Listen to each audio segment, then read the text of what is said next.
Did Apple just reinvent eyeglasses? Welcome to TechFirst with John Koetsier. Glasses haven't changed that much in maybe over 500 years. You take glass, you grind it to a shape, refract the angle of light that's impacting your eye, and you see better, hopefully. A new Apple patent, however, seems to indicate that Apple is working on glasses that will change as your prescription changes, and maybe, just maybe, do even more than that. To learn a little bit more, we're joined by Robert Scoble. Robert Scoble is currently the Chief Strategy Officer at Infinite Retina. Welcome, Robert. Hey, how are you doing? Actually, as of a few hours ago, I'm not. So I just announced that. Oh, wow. Yeah, I know. I didn't know it was, as of a couple hours ago. So Yeah. You are now Robert Scoble, private citizen. Yes. And maybe we'll talk about that a little later if you want to, but let's jump into this patent. What's your understanding of the patent? There's a lot of patents going on. The way somebody who's inside Apple explained it is it almost bends the light coming into the glass so it corrects your vision. The problem is that there's a belief in Apple that you really need a camera to do this. So which leads to the range of rumors that you're hearing about Apple, right? They're everything from John Prosser said, oh, they're doing a cheap $500 pair of glasses with a LiDAR and no camera and sort of plastic or some aluminum material, all the way up. I hear they have 19 different prototypes that they're working on, which shows the effort that Apple's doing. This is a multi-billion-dollar effort going into eyeglasses and thinking through literally everything. The holy grail, I mean, in 10 years, what they're wanting to do is you put on a pair of glasses and it sees inside your eye and bends the optic or changes the optic in a way that corrects your vision perfectly. So you don't need to go to an optometrist. The cheap end of the product line, you still need corrective lenses of some kind. And so you still need to go to an optometrist like I did for these glasses and get your eyes checked, and you find out you have nearsighted and you need astigmatism fix and stuff like that, and you can't read very well. So these lenses actually are progressive, right? Yes. I can see distance on top and close up at the bottom, right? And they're pretty cool. And these cost $1,500, by the way. These are expensive glasses. The titanium frame. These are the best. You're almost getting into smart glass territory there. Oh yeah, that's why people like me are like, bring it on, right? I have to wear glasses every day. I don't have the resistance to that. I know that these augment my world. When I put them on, the whole world gets sharper. If I don't wear them, the world isn't as good, right? And so I'm used to wearing eyeglasses. And I studied eyeglass making down at Oakley. I got a tour with the CEO. And they showed me, Oakley is the R&D lab for Luxottica Essilor, right? Which is a multi-billion-dollar company, a $54 billion company. It's a big company. They own all the eyeglass frames. They own all the brands, or most of the important brands, like Ray-Ban and Oakley and Eyeglass Hut and stuff like that, right? Sunglasses. And so they design their own optics. They make their own optics in America, which is really pretty cool. And they do a lot of R&D on making eyeglasses. Well, Apple is going to try to disrupt them the same way that they disrupted the Swiss watch industry, right? They took a good chunk out of the Swiss watch industry by coming out with watches. And now people, most people don't get excited about buying a new Casio anymore. I remember my dad used to bring home a new Casio every year or two and go, hey, look, mine has a calculator now, or mine has nobody cares about that anymore, right? It's Apple. It's, good stuff, Dick Tracy. Yeah. And Apple is going to try to do a variety of things to disrupt eyeglasses to help you see better with a lightweight approach to technology, right? Yeah, let's back up 2 seconds. And so, people who don't know maybe what's going on. What's that? Sorry, Robert? Oh, I got a HoloLens here so I can explain awesome the basics of what the technology is. This is almost like an ugly prototype of what's coming. Almost, next couple of almost. years, right? Yeah. Yeah. So let's back up 2 seconds. And so somebody who's just tuned in and hasn't following smart glasses, isn't following augmented reality Yeah. or whatever, is going like, what are you talking about? Apple makes computers, they make the iPhone, they make other things like that. Situate Apple's work in glasses Yeah. for that person. Well, think about, the use cases, right?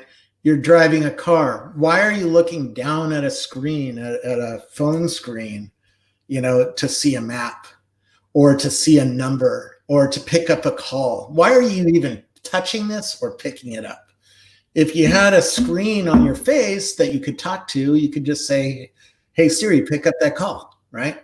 Or, hey, Siri, answer. Or, hey, Siri, reject and send a message. And this is, right? Look, it's trying to listen to me right now, right? Yes. And if you have those basics, now you can compute while riding a mountain bike or driving a car or walking through a shopping center, stuff like that. If you start adding on a lot of smarts, and the reason I brought my Microsoft HoloLens has 4 little cameras on the front, which actually make a 3D image of your room and a map, basically a map of your room. And once you have that, and if you spread it out of your room and into the shopping mall or into other places, you can put virtual things on top or replace things. Like you can replace the floor and make it something new, different, like a video game, right? You can then fly things in the air and they could bounce off the walls like balls, right? Because this thing understands the 3D space it's in. That's why we call it spatial computing, because you're now computing as you're moving through space, right? Mm-hmm. No longer are you tied to little rectangular pieces of glass to compute.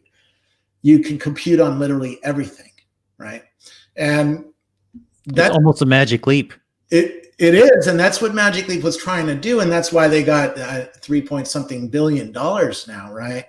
Because the promise of this is really extraordinary. It's going to change all computing eventually.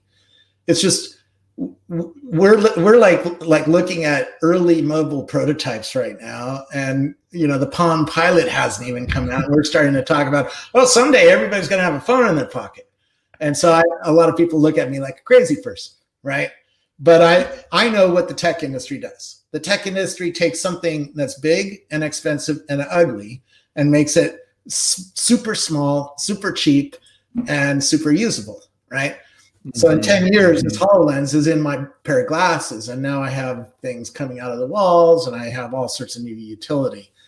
And this radically changes all sorts of jobs, right? It already changed the F-35 fighter jet pilot, right? If you want to fly an F-35 plane and you're in the Air Force, you have to learn how to use augmented reality. And one of the pilots told me, I will never lose to an F-16 because I can see him and he can't see me, because I have augmented reality glasses that lets him see through the plane to the F-16 underneath him, right? So he can see underneath, because magic, right? We can now visualize the battle space in a new way. Well, that technology is going to come to surgery, to factory lines, to car driving, right? And calling a car is going to be done with these kind of glasses, to buying things, right? You don't want to touch anything anymore because of the virus scares.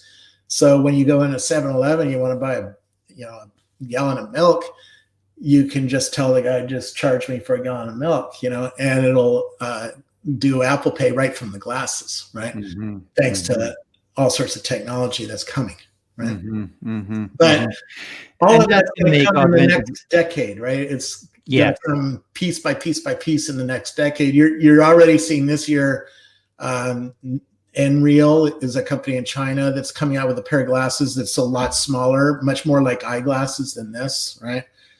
You're seeing Focals by North, which is it looks like a regular pair of eyeglasses. It doesn't have the magic of the Magic Leap or the HoloLens, but it shows you that that you can put a computer in a pair of eyeglasses. They're getting A that. very simple one so far, exactly. But I mean, when we get there eventually, it will make augmented reality come alive. Right now, like you're saying, it's on that little rectangle of glass in your hand.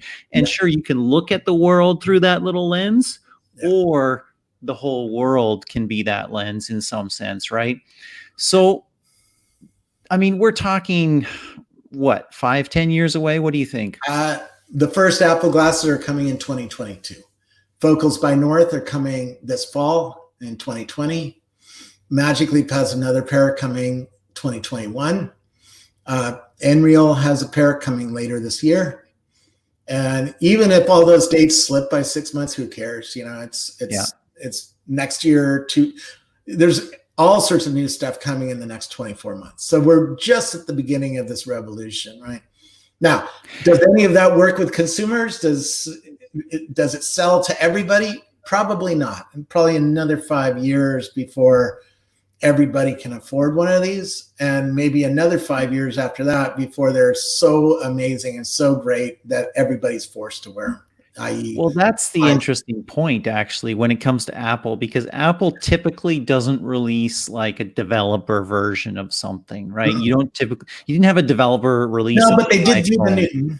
What's that? They did do the Newton. Remember the Newton came, and then the Palm Pilot, then the Trio, then a whole bunch of Nokia phones, then the iPhone a decade later. Right? The Newton was a long time ago. Yeah, it was a decade before the iPhone came, right? Yeah. And so that's why I think this cycle is going to happen faster than phones did, because of the extraordinary investment being done at Facebook and Apple and Google and other places. And Avi's asking me about Mojo Vision, which we should talk about. Mojo Vision is a little company 2 miles from here that's making contact lenses, and they have a really, really small display that basically fits right in the iris and sprays light backwards into your eye, and you can see images or words on a contact lens. I think for consumers, for a while, glasses are a better way to go. They're going to be higher resolution and easier to use for a whole lot of reasons. And people like me don't like putting things on their eye, and there's still some complexity there, and they have serious engineering problems. They have a couple $100 million to build these contact lenses, and they're working through battery life, heat, radiation problems. How do you connect these things? What's the operating system, right? There's a lot of really fundamental science that has to go in to make a product like that possible for consumer. But I think you're going to see them ship something for enterprises sometimes in the same 24 months. Yeah. I will be surprised if we see Apple release something that isn't significantly usable for a significant purpose, because I can't see Apple doing something like Microsoft did with early versions of Hololens. They're not going to ship something like this. Tim Cook knows better than that, right?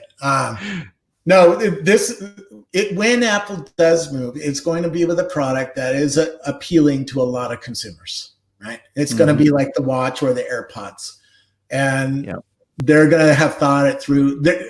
From what I'm hearing, they're doing more human factor testing on these Apple products than Apple has ever done combined on any other product, right?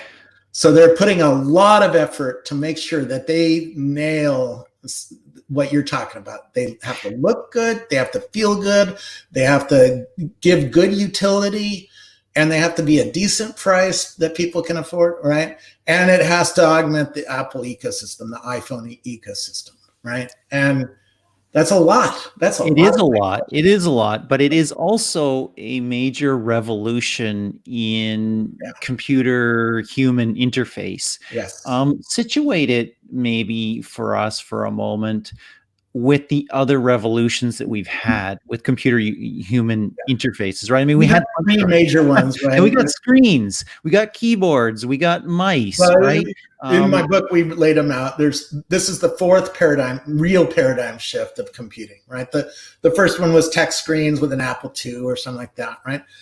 And a TRS-80 from Radio Shack, something like that. The second one was the GUI that the Macintosh brought, but really wasn't popular for another decade until Windows 95 came along, right?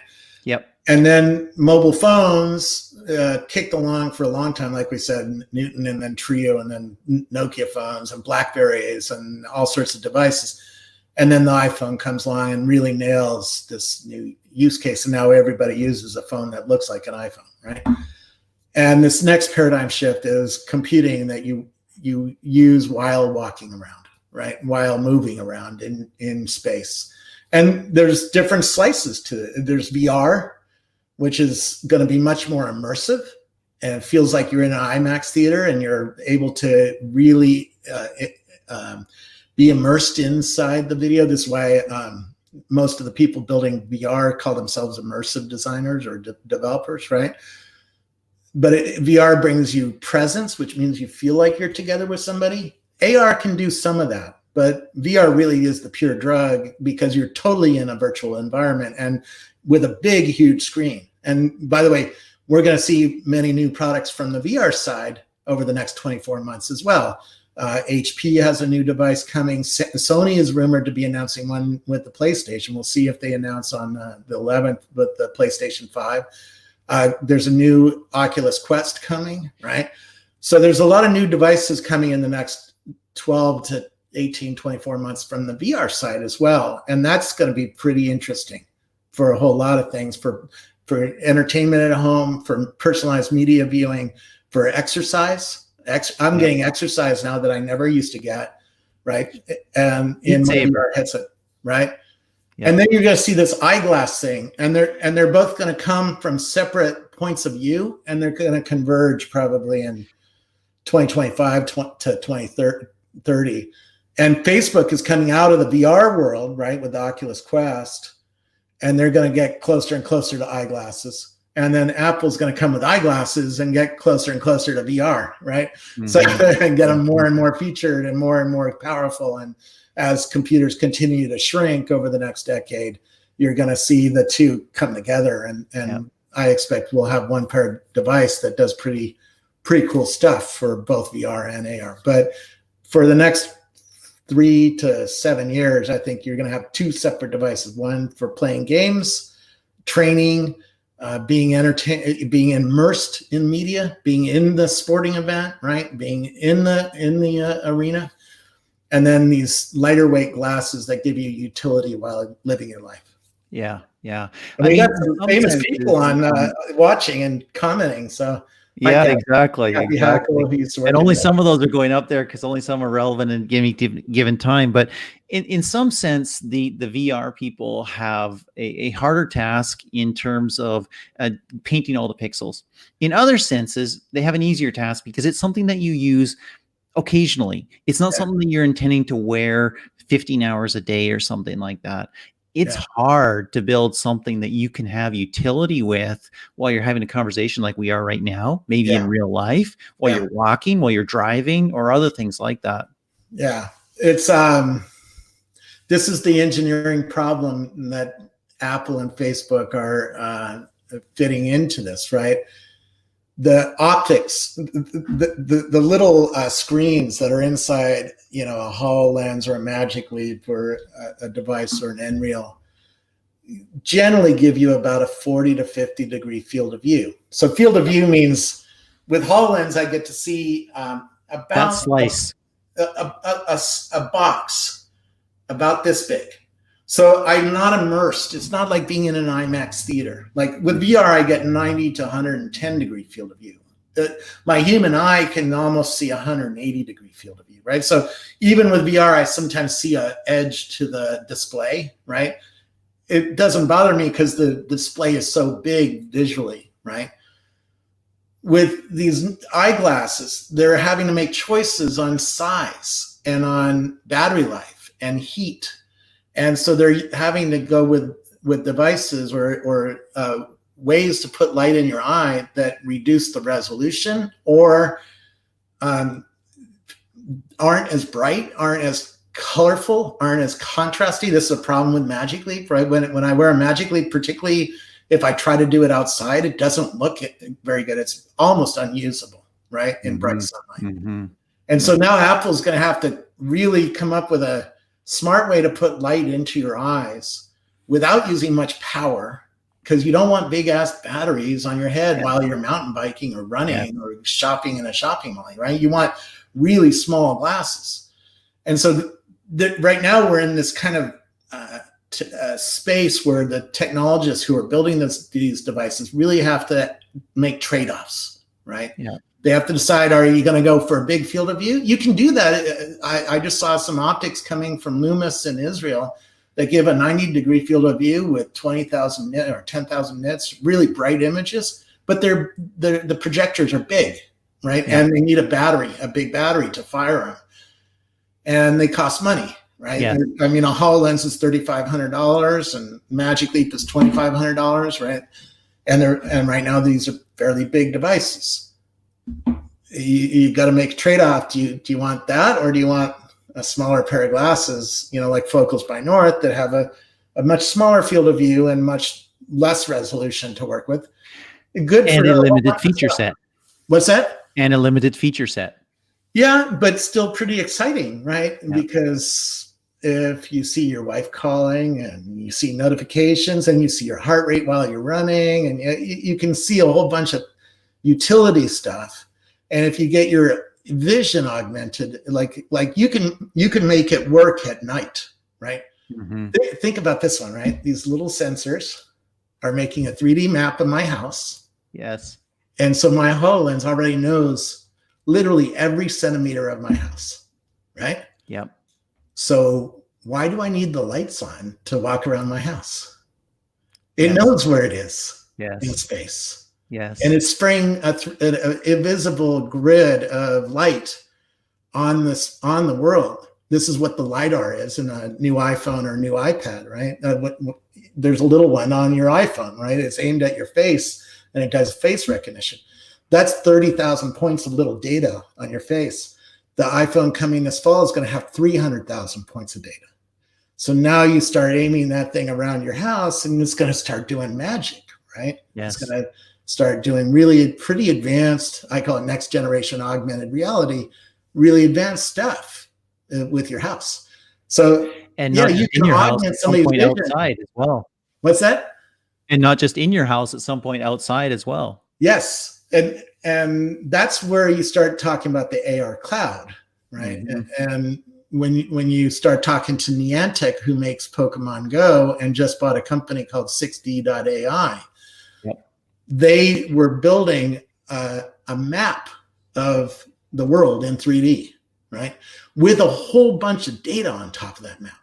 So Niantic knows where every park in the world is because their users for Pokemon Go taught the system where every park is. And as soon as you play Pokemon Go and start moving your camera around, it's imaging the park and adding that data to their map. And so they know all sorts of stuff. Their maps are huge now, petabytes. And they're starting to do that with your living room as well. So now think about wearing a pair of glasses and you can play Pokemon Go while walking around. And it's going to be pretty damn amazing. And they're building a platform that other developers can build all sorts of new things on top of this new grid of polygons around the world, new AR cloud. Very, very interesting. We had a comment here I'm going to bring back from Chad, and he said, how does conversational AI fit into this space? Seems like pretty obvious integration. Agree with that. Yeah. The interesting part on that is that Apple's AI is not very strong compared to major competitors, let's say Google and some others, perhaps even Facebook. Don't assume Siri of tomorrow is going to be the same as Siri of today, right? I do not make that assumption. But frankly, Siri sucks in a lot of ways. And I had dinner with the guy who runs Siri team at Apple almost 4 years ago now, right? And I said, what are you learning? Siri was launched in my son's bedroom, so I have good relationships with the team that launched Siri. They like me a lot. So I said, what are you learning by being at Apple? And he said, I'm learning that Google's beating me. This was 4 years ago. I said, how do you know that? Because, well, we instrumented Google, and we see that Google is learning faster than our AI is learning. And they're adding more features than we are, right? Yep. This was 4 years ago. Now, I assume that Tim Cook figured this out too and is spending a lot of money, and he's been buying AI company left and right, little ones that you haven't even heard of. In fact, he's been buying companies that I hear about starting at Stanford, and they don't even ship a product, and they just get sucked into the beast of Apple, right? And now think about what the advantage of having a LiDAR on your face with conversational AI. Yeah. If I try to ask Siri, hey Siri, how big is this? It has no clue what I'm talking about. It doesn't know that I'm looking at a coffee mug. Yeah. But in 2 years, you're going to look at this, and the LiDAR is going to go and image it and compare it to other mugs, and it's going to know the brand name of this coffee mug, and it's going to know where it came from, and it probably knows how much it costs, right? And it's going to say, oh, that's a 16-ounce Contigo cup, right? And if you fill it with this liquid, that's how many calories you're ingesting. There we go. Now you really can understand the world, because it knows these glasses are going to have eye sensors that see what you're looking at, right? So if I start looking at that cup and I ask Siri, how big is that cup? It's going to have an answer for me someday. And so will others. You know, Facebook is working on this kind of thing. There's all sorts of students. A little company out of Berkeley showed this to me, and Chooch AI is the company, CHOOCH.ai. And they already have a trainable AI that's trainable on video. So you can just, circle this and say, that's a coffee cup from Contigo, and train the system. And then from then on, everybody who sees one of these, it'll say, oh, that's a Contigo coffee cup, right? Yep. And this is how Tesla's training on the world, right? My Tesla, when I bought my Tesla, it didn't know anything about the world. Now it sees garbage cans, and it sees lane markings, and it sees all sorts of stuff. It sees stoplights. Right? Ultimately, what you could see this being used as Apple gets that technology, is a stealth way to improve their AI, to improve their knowledge of the world, mapping obviously, but also the everyday objects we engage with, and make Siri as intelligent as it needs to be. And now we get into the privacy promise, because I have a Facebook camera over here, right? A Facebook portal. And probably it'll turn on now because I just said its keyword. And I call that thing the Eye of Sauron, because it wakes up when I get in front of it, right? So it's always looking, and then it does things based on what's happening in the room. But what happens when Chooch.ai gets put into the Facebook portal? Yep. Now it can see that I'm eating cereal, Cheerios, right? And it can see that I went into the kitchen and pulled a gallon of milk out of the refrigerator. And it can see who is in the kitchen with me, right? My son. You think Facebook doesn't have great face recognition? Yeah. Right. So it knows who's in the kitchen, who eats what, who touches what, how much do they consume, right? And now what do they do with that data? Do they even collect that data? Do they process that data? Where does that data get stored? Who gets to touch that data? That's a lot of data. And think about now, I'm going to be wearing a pair of glasses with a LiDAR that's watching everything I touch, everything I look at, everything I interact with. That's pretty. And everyone you interact with. Bingo. And Facebook is planning on doing all sorts of magic stuff. When you meet a friend in the street, it'll go boo, boo, boo, and all of a sudden I'll see your 3D costume that you just bought and somebody made for you, right? I'll be like, yeah, nice costume, right? It'll be like, I say in 10 years, we're going to have Burning Man 24 hours a day in the streets, And people react to me saying this, but you're all going to use it. Yeah. you're all going to be in, because it's going to bring a lot of utility for that privacy, right? Well, but we have to have a conversation about what's the downside of the utility. There's a lot of utility, and we have to talk about that, but we have to talk about the scary side of it too. We absolutely do. I mean, we started entering the Ready Player One world, right? And that is the world that we are heading towards. There's no doubt about it. But who owns that data, and how can you? We actually need that data, right? I need that data. I want to know how much I'm ingesting. And I can't easily say that right now. I want to know many things about who I'm interacting with, who I'm engaging with.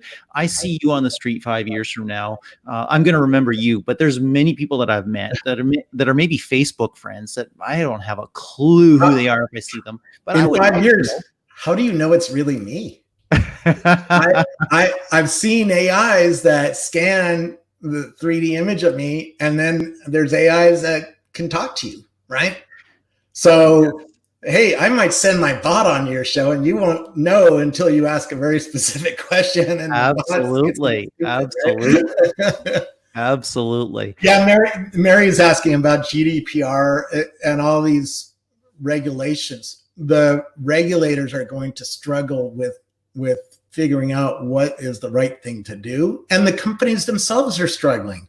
IBM just yesterday announced they're not going to do any facial recognition software anymore. Right. I saw that. I'm a little cynical about that because I don't think they're very good at it anyway. So I think it was an easy decision to make. But it's funny. 10 years ago, I met the guy who started face.com, and who is a face recognition system that Facebook bought. And I talked to him like the week after Facebook bought him. I said, all right, so what are you going to do? He goes, you shouldn't be scared of our algorithm. You should be scared that we have 2 billion photos. Right? In other words, they have the ability to do amazing face recognition, right? And you see this.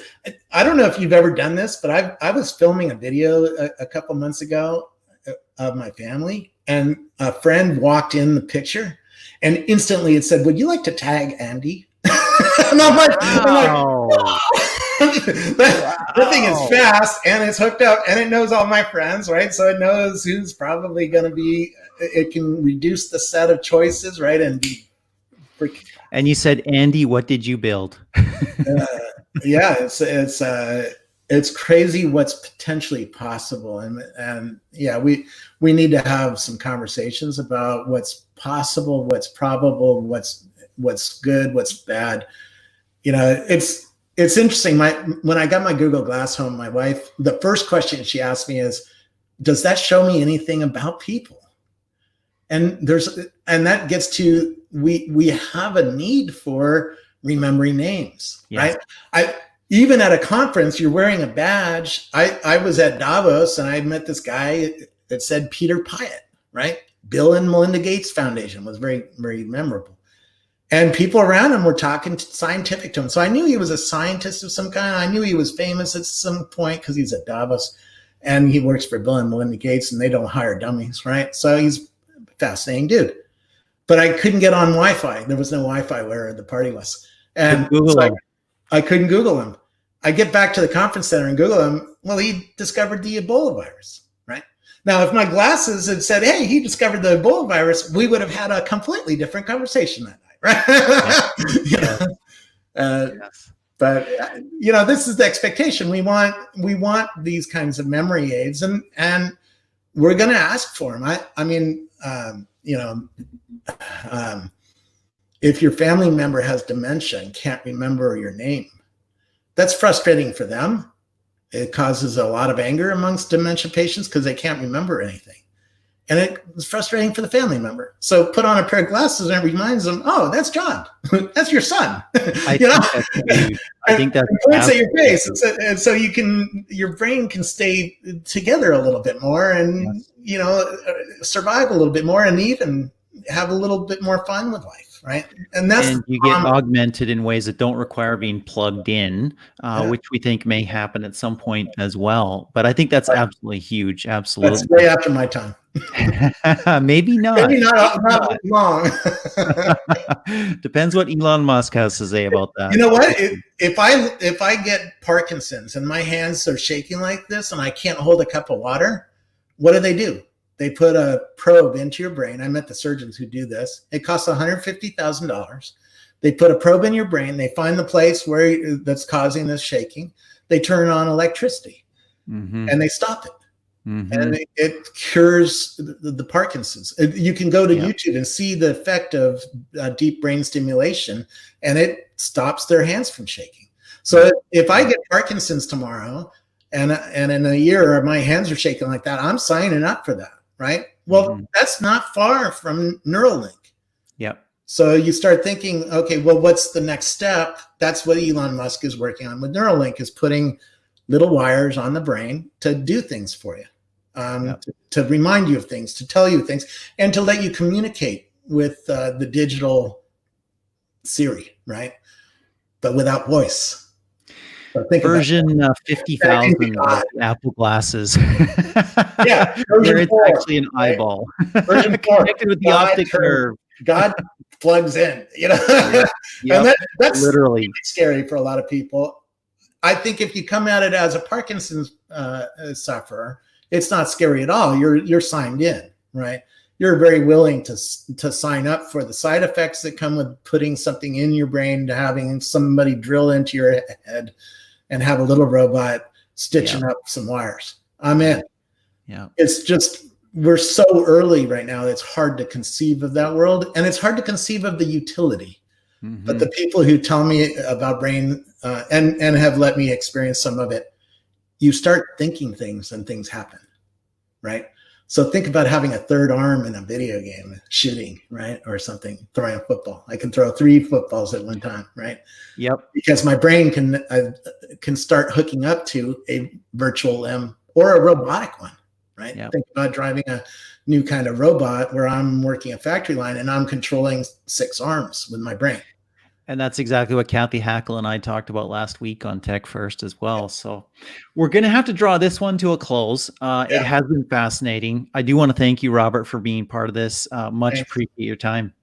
Yeah, thank you so much for having me on. It's going to be a real interesting decade. It already is. It's every day is something new. It already is. I call it the change decade. There's actually 3 major economic shocks coming. Technology is number 2. And climate change is number 3. And I think the technology I'm talking about is going to be a real important part of solving the climate change problem as well, and some of the other fundamental problems we have. I absolutely agree. Excellent. Well, thank you so much for joining us on TechFirst. Everybody who's been along with us. My name is John Koetsier, of course. Appreciate you being along for the ride. Whatever platform you're watching on, please like, subscribe, share, comment, or all of the above. If you're on the podcast later on, hey, rate it, review it. That'd be a massive help. Until next time, thank you so much. And this is John Koetsier with TechFirst.